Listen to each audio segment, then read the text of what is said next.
Gledate oddajo Klepet ob kavi.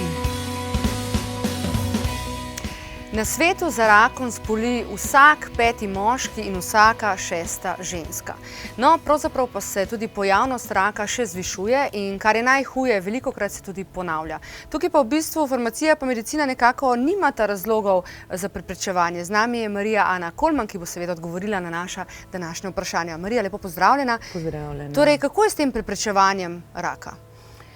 Veš, medicina in farmacija lahko naredita največ v procesu samega zdravljenja. In cilj, seveda in želja vsakega bolnika je ozdravitev, kar je pa izjemno redko. Tudi z pomočjo vrhunske medicine, vrhunske farmacije. Dosežen je cilj, običajno cilj za zdravitev, za zdravljenje oziroma remisija. Od tukaj naprej pa medicina lahko pravzaprav samo spremlja, s kontrolami nadzira stanje pacienta in tako dalje. In tukaj naprej je pa pacient tisti, ki je na vrsti, da naredi tisto, kar je pravzaprav potrebno narediti, da do ponovitve, ponovne bolezni ne bi prišlo več. Torej, kaj je potrebno narediti? Ne preložiti problem, nevarnost na rame zdravnika ali na farmacijo, ker dejansko razen spremljanja s kontrolnimi izvidi in tako dalje, nimajo kaj narediti. Bolnik, ki je zbolel za rakom, mora upoštevati dva pomembna faktorja. To pomeni vzroke, ki so pripeljali do bolezni, in načine, kako te vzroke izločiti iz svojega življenja in poskrbeti, da do ponovitve bolezni ne bi prišlo več. No, doktor Korepanov, torej ruski onkolog in fitoterapeut, je mnenja, da je treba v bistvu raka se loti torej že med zdravljenjem in predvsem tudi po zdravljenju. Na kakšen način? Doktor Korepanov je lani v okviru inštituta Alfit odprl poseben oddelek preventiva, torej, da ne bi prišlo do rakavih bolezni pri tistih ljudeh, ki so izpostavljeni, to pomeni ali izpostavljeni karcinogenemu vplivu okolja ali imajo v genski zasnovi rakave bolezni, in poseben oddelek za tiste, ki so preboleli raka in da bi z podporo fitoterapije pravzaprav dosegli ta cilj, da do relapsa ali ponovitve bolezni ne bi nikoli več prišlo. In v ta namen poudarja velik pomen krepitve imunskega sistema z antioksidanti, imunostimulatorji, imunomodulatorji in seveda tudi z adaptogeni. Že v času samega zdravljenja z različnimi načini konvencionalne medicine, torej operacija, kemoterapija, radioterapija, Korepanov poudarja pomen podpore zdravljenju. Govorila sem že o tem, kako presenečen je bil sam, ko so na inštitutu v Novosibirsku analizirali delovanje adaptogena, kot je recimo eleuterokok in rožni koren skupaj s čago, ali ima kakšen poseben zaviralni učinek pri kemoterapiji, in ugotovitve so presenetile same znanstvenike v klinični študiji. Ugotovljeno je bilo namreč, da je delovanje kemoterapije in radioterapije ob sočasnem uživanju adaptogenov, čage, eleuterokoka, rožnega korena, cordycepsa, reishi in tako dalje, kar za 70% učinkovitejše in da tudi ne prihaja ali da so močno omiljeni stranski učinki. In doktor Korepanov na tem svojem inštitutu poudarja, kako zelo pomembno je, da človek tudi onkološki bolnik po remisiji, to pomeni po zaključenem zdravljenju, krepi svoje zdravje prvič tako, da najprej organizem razstrupi, zato je tako zelo pomemben agarikus, in drugič s tem, da vztrajno krepi svoj imunski sistem. Poglej, agarikus, ta bela macesnova goba, je pravzaprav nujen del po zdravljenju, 5 tednov po zaključeni kemo ali radioterapiji, namreč v organizmu se nabere cel kup tiste kemije, ki jo imajo seveda vsa zdravila, citostatiki, in še nekaj predstavlja veliko nevarnost, da bi ponovno zboleli. To so razpadli tumorji. In s pomočjo agarikusa se to iz telesa izloči. In potem druga stopnja, krepitev imunskega sistema, seveda z vsemi antioksidanti, imunostimulatorji, imunomodulatorji in adaptogeni, in to ne tisto kampansko, ne, ampak dobesedno, neprestano je treba skrbeti za močan imunski sistem. Kar z enostavnimi besedami pomeni doživljenjsko uživati takšno hrano ali prehranska dopolnila ali zelišča, zdravilne rastline, ki omogočajo učinkovito delovanje imunskega sistema, to pomeni rastline, ki so pogoj za zdravje. No in o tem boš seveda govorila tudi na predavanju, ne? Zdaj, kdo lahko pride na to predavanje, torej onkološki bolniki? Tudi tisti, ki pravzaprav se niso srečali, pa upajo seveda, da se ne bodo srečali z rakom, bodo dobili tudi take informacije, kako v bistvu, torej o preventivi, čistko, no? Kako poskrbeti za to, da bo telo čim bolj funkcioniralo, da do raka recimo ne pride? Mnogokrat je takrat, ko ljudje zbolijo, že precej pozno. Se zato? Krepiti imunski sistem in pravzaprav pridobiti znanja, da do bolezni ne bi prišlo, je potrebno prej. Zato to predavanje ni namenjeno samo onkološkim bolnikom, ampak seveda vsem, ki želijo prej, preden zbolijo, hipotetično zbolijo, poskrbeti za to, da bo njihov organizem zdrav in seveda tudi svojcem tistih, ker velikokrat breme zdravljenja pade tudi na svojce. Tudi svojci so izpostavljeni stresom, zato recimo adaptogeni lahko pomagajo tudi ljudem, ki spremljajo onkološke bolnike, da enostavno lahko vse te psihične in tudi fizične obremenitve prenesejo tako, da ni škode, ki jo seveda lahko vsi stresi povzročijo v organizmu. Poleg tega na tem predavanju spodbujam ljudi, da posežejo tudi po hranilih, živilih in seveda tudi po zdravilnih zeliščih, ki jih imamo v svojem naravnem okolju.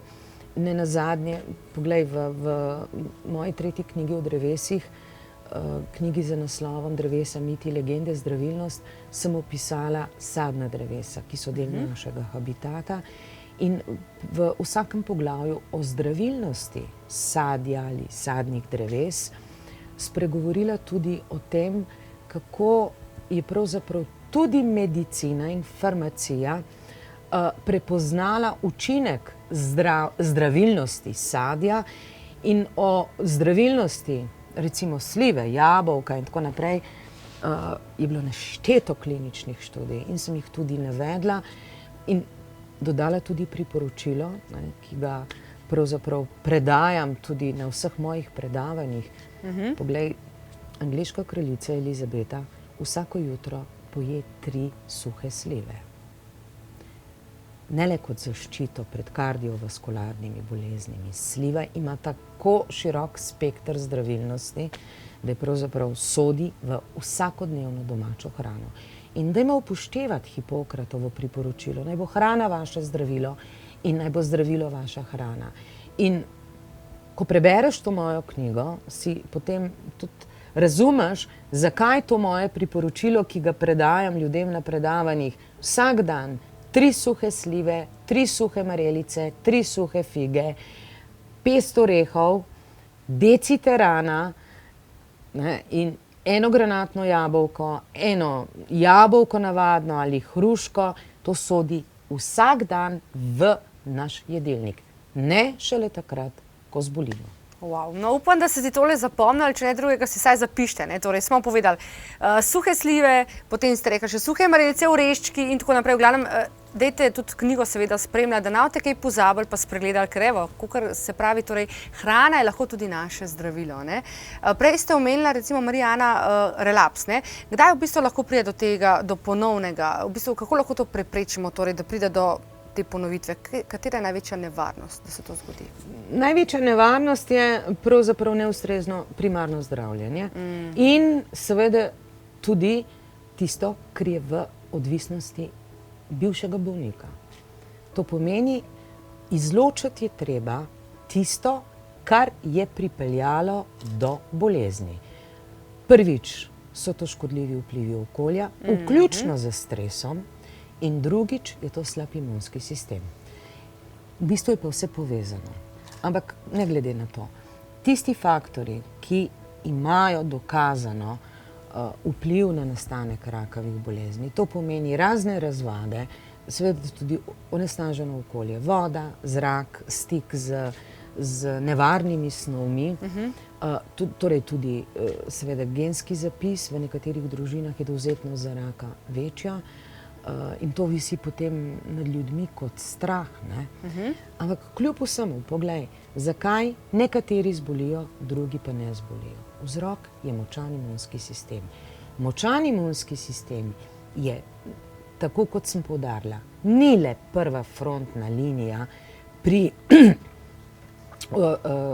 odpravljanju težav, kot so prehladi, virusi in tako dalje, bakterije, ampak se preko živčnega in endokrinega sistema povezuje, vključuje v splošno stanje zdravja našega organizma in je bistvenega pomena pri soočanju s fizičnim in psihičnim stresom. Mnogo ljudi zboli po stresu. Stres ima razdiralni učinek na zdravje. Zato, ko smo v stresnih situacijah ali pa še bolje, prej, ko predvidimo, da bodo situacije stresne, je treba organizmu pomagati z adaptogeni. Torej, z tistimi naravnimi pripomočki, ki organizem adaptirajo na novo nastale okoliščine in ki so sposobne preprečiti škodo, ki bi jo stres sicer povzročil. Tako tudi protokol si lahko seveda pogledate, drage gledalke in cenjeni gledalci, torej doktorja Korepanova ob zaključenem onkološkem zdravljenju, kjer si lahko seveda preberete torej vse informacije, kako ta protokol tudi izvedete, ne. Bi ob tem morda še kaj dodala, Marijana? Morda samo to, da me je presenetilo, ko sem na šolanju skupaj z zdravniki, sem bila na šolanju fitoterapija, prisluhnila izkušnjam zdravnikov, ki fitoterapijo že uporabljajo kot podporo pri konvencionalnem zdravljenju in vsi so poudarjali izjemen pomen dobesedno doživljenjskega uživanja čage. In v obdobjih, ko ljudje pričakujejo stresne okoliščine, seveda tudi z pomočjo adaptogenov, ali je to eleuterokok ali pa rožni koren. Količine čage, ki se priporoča pri bolnikih, bivših onkoloških bolnikih, so seveda manjše, ampak pomembno je, da vsak dan človek dobi tisto minimalno koncentracijo čage. In poglej, razstrupiti telo, krepiti telo, izločiti vse tiste škodljive okoliščine, ki so povzročile bolezen, je pravzaprav vse, kar lahko naredi bolnik sam. Medicina in farmacija lahko pravzaprav samo čakata na to, da bo bolnik ponovno zbolel in potem spet aktivirata ves ta mehanizem, to pomeni sistemsko zdravljenje. Zato človek, ki je prebolel raka, je pravzaprav odgovoren za svoje zdravje sam. V pomoč ima sicer medicino in farmacijo, ampak zakaj bi pravzaprav še enkrat šel skozi to težko obdobje, če lahko prepreči bolezen z ozaveščenostjo in z skrbjo za svoj imunski sistem. In seveda z odločitvijo, da vse tiste negativne okoliščine v svojem življenju izloči. Jih ne potrebuje, ker v končni fazi vse to rezultira samo k boleznim. Torej, dober imunski sistem, hrana, ste rekli, da je eden izmed glavnih vzrokov, da lahko s tem ga izboljšamo oziroma skrbimo, da funkcionira tako, kot mora. Kaj pa zelišča? Koliko so zelišča, recimo, kakšno funkcijo imajo? Poglej, zelišča so znanstveno dokazano, tudi z kemijskimi analizami, z farmakološkimi analizami.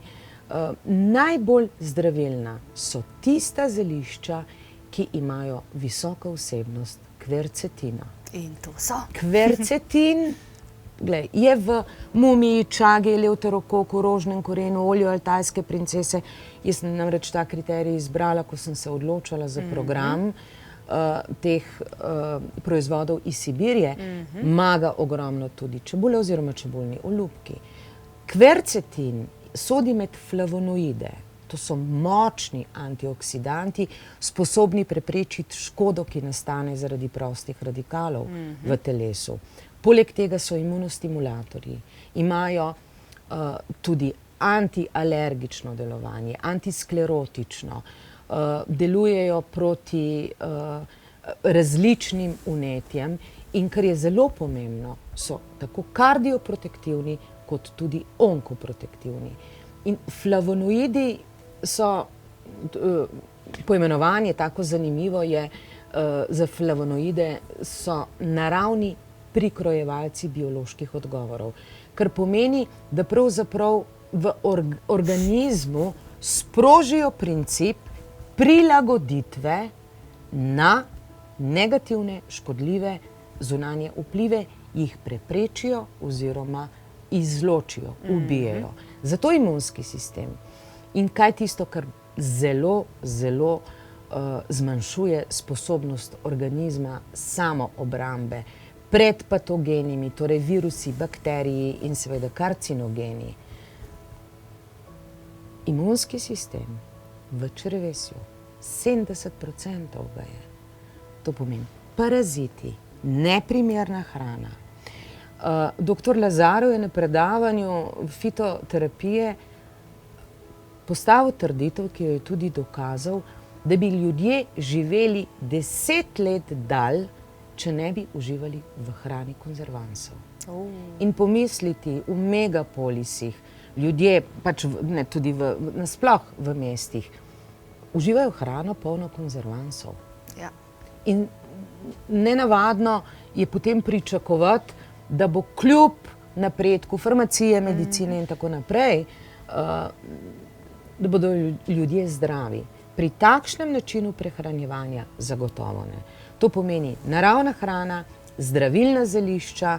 V Sloveniji imamo kup zdravilnih zelišč v naravi. Seveda vsi možni zakoni prepovedujejo, da govorimo o zdravilnosti zelišč, če jih prodajamo, ampak če jih pa ne prodajamo, pa lahko govorimo. Star slovenski izrek, oziroma se ga srečujemo povsod, eno jabolko na dan od žene zdravnika stran, je nedovoljena zdravstvena trditev, če ti jabolka prodajaš. Ampak ljudje si gojijo jabolka doma na svojih jablanah. Vsak dan eno jabolko. Super. Pa čebulni čaj, z čebulnih olupkov je potrebno kuhati čaj. Več receptov seveda najdete na naši spletni strani. Če pa imate še kakšno posebno vprašanje za Marijo Ano Kolman, pa nam lahko pišete na info@klepetobkavi.si. Ana Marija, hvala lepa. Prosim.